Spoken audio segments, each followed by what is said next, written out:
राधे राधे दोस्तों हमारी आज की कहानी है बनिए से पंगा लिया चोरों ने। दोस्तों बड़ी ही मज़ेदार और हास्यप्रद कहानी है। सुनकर आपको बड़ा मज़ा आ जाएगा, इसलिए हमारी इस कहानी को पूरी सुनिएगा। दोस्तों, रात को खाना खाने के बाद सेठ सेठानी घर परिवार की बातें कर रहे थे। सेठ ने कहा, क्या करे लल्ला की माँ, कमाई करना तो आसान है पर धन की हिफाजत करना मुश्किल हो रखा है। पिछले 4 वर्षों से सूखा अकाल पड़ा है। इस वर्ष भी ढलने को आया है और अभी तक दूर दूर तक आंधियाँ ही चल रही है।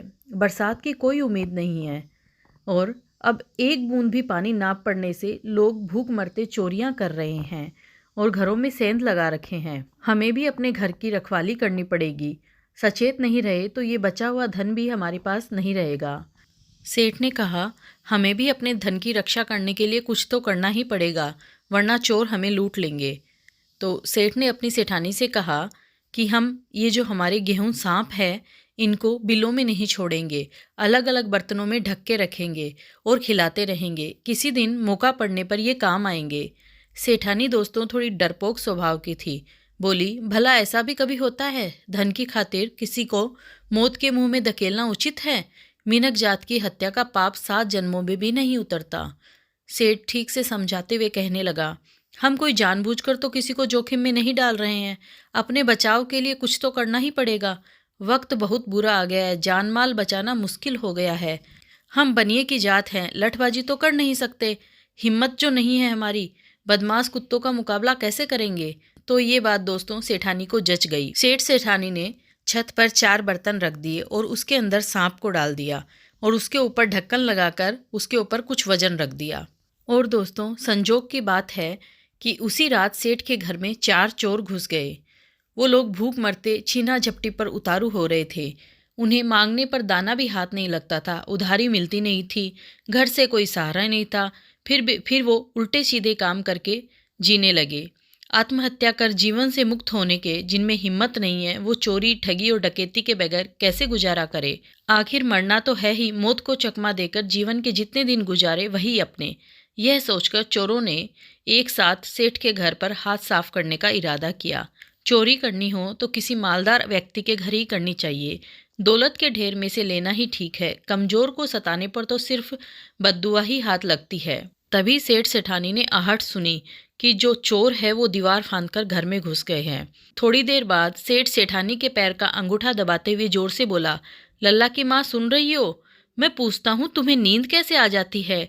गहना वहना सारा हिफाजत से तो रखा है ना? नहीं, सेठानी बोली, आग लगे उस गहने बहने को, चैन से सोने भी नहीं देते। यह धन सुख की खातिर है या दुख की खातिर? 100 बार कह दिया है, मेरी हिफाजत पर भरोसा ना हो तो खुद संभाल लो। ये रोज रोज की चिक चिक मुझे अच्छी नहीं लगती। आप मुझे बिल्कुल ही नासमझ समझते हो क्या? तिजोरी के मुकाबले ज़्यादा हिफाजत करनी आती है मुझे। चोर ये सब बातें दोस्तों कान लगाकर सुन रहे थे। सेठ ने पूछा, तो चल बता, कैसी हिफाजत की है तूने? मुझे भी तो पता चले। सेठानी कहने लगी, तिजोरी और ताले तो साहूकारों के लिए होते हैं, चोरों के आगे इनकी क्या औकात। चोर तो तिजोरी के ताले तोड़ ही लेते हैं। मैंने तो शक की गुंजाइश ही नहीं छोड़ी। 3 वर्षों तक घर को खुला छोड़कर बाहर चले जाए तब भी किसी को शक ना हो, ऐसी जगह खुले में धन रख छोड़ा है।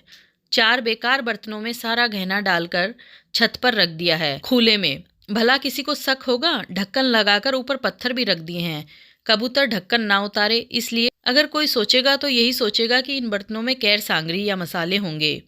तिजोरियों पर इतने रुपए क्यों खर्च करें? इससे बढ़कर कोई हिफाजत भला हो सकती है? चोरों को तो आज तगड़े सगुन मिल गए।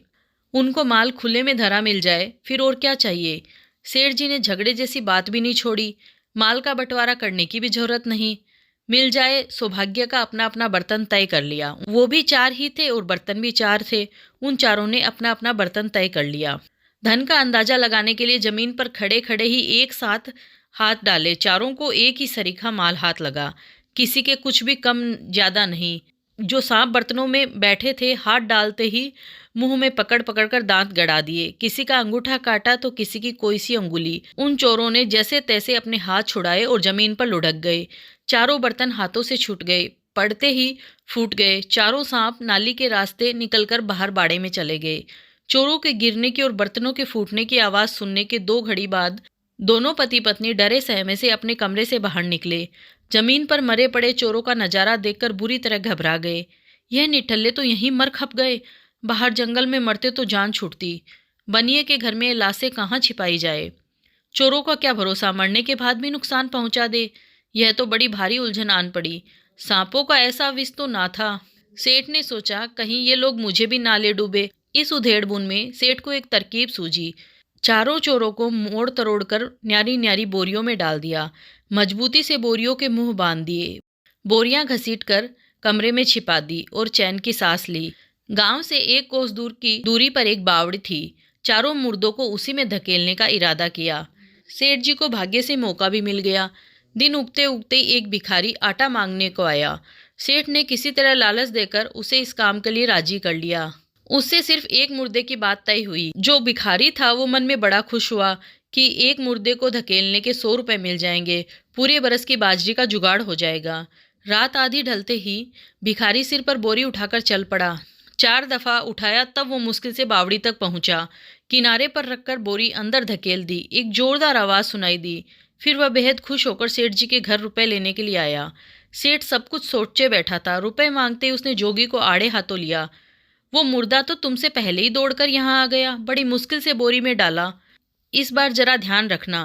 भिखारी ने सोचा चलो एक चक्कर और सही, मेरे शरीर क्या क्या घिसता है। इस भाव में 100 रुपये मिलेंगे और क्या चाहिए। वो बोरी उठाकर चुपचाप बावड़ी की तरफ फिर चला। बोरी धकेलने के बाद कुछ देर निगरानी रखी कि मुर्दा बाहर तो नहीं निकल रहा है। खूब आंखें फाड़ फाड़ कर देखा पर मुर्दा बाहर नहीं आया। इस बार बनिया क्या बहाना बनाएगा। पर घर पहुंचते ही बनिया भिखारी पर बरस पड़ा। कहा तुम ठेठ बावड़ी तक जाते भी हो या नहीं। यह तेरा बाप तो फिर लौट कर आ गया। बड़ी मुश्किल से बोरी में डाला इसको, कठिनाई से पकड़कर। तुम्हें रुपये चाहिए तो तुम इसको फिर से बावड़ी में डाल के आओ। भिखारी ने सोचा चलो भाई फिर से चलते हैं। मन तो नहीं था लेकिन वो फिर से उसको लेके गया।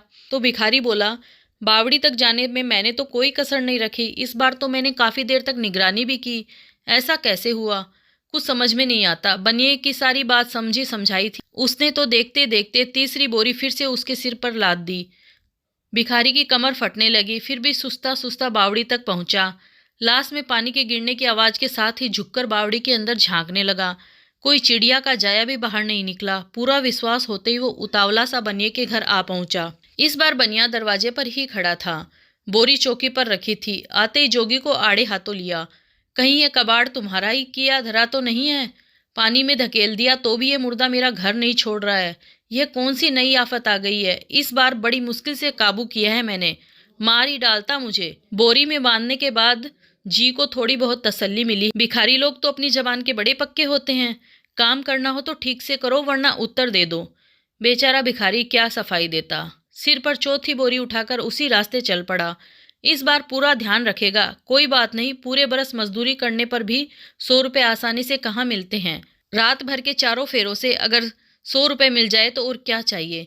बेचारे सेठ को भी काफ़ी हैरान होना पड़ा। भिखारी चौथी बार बावड़ी पर पहुंचा और उसने वो बोरी बावड़ी में डाल दी और वहीं खड़ा रहा कि मैं देख के रहूँगा कि वापस कैसे जाता है। तभी वहाँ पे एक ब्राह्मण जप करते करते वहाँ से निकल रहा था। माला जपते जपते उसे बावड़ी में किसी के गिरने की आवाज़ सुनाई पड़ी। वह डरकर वहाँ से भागा। जो भिखारी है उसकी नज़र ब्राह्मण पर पड़ गई। वो उसके पीछे दौड़ा और उसने उसको पकड़ लिया और उसको बावड़ी में फेंक दिया और कहा अब कैसे निकलोगे, मैंने तुम्हें दोबारा डाल दिया है। और वो वहाँ से निकल गया। और इस बार वो जब सेठ के यहाँ गया तो सेठ ने उससे कहा कि अरे भाई इस बार तो वो वापस नहीं आया, तुमने ऐसा क्या किया उसके साथ। तो भिखारी ने कहा सेठ जी वो तो वापस आने की कोशिश कर रहा था लेकिन मैंने उसे देख लिया और इस बार इसे वापस एकदम अंदर तक मैं गहराई में उसको छोड़ के आया हूँ। तो सेठ ने सोचा कि चलो मेरा काम तो हो गया। तो इस तरह से दोस्तों सेठ ने उसको 100 रुपये दे दिए। भिखारी 100 रुपये लेकर बहुत खुश हुआ और सेठ का काम है वो हो गया। तो दोस्तों सेठ की सूझबूझ से उसके घर में चोरी भी नहीं हुई और जो चोर थे उनकी लाशों को भी ठिकाने लगा दिया। दोस्तों ये कहानी यहीं समाप्त होती है। अगर आपको कहानी पसंद आई हो तो प्लीज़ मेरे चैनल को लाइक शेयर एंड सब्सक्राइब कीजिएगा। मिलते हैं किसी और वीडियो में। तब तक के लिए धन्यवाद दोस्तों।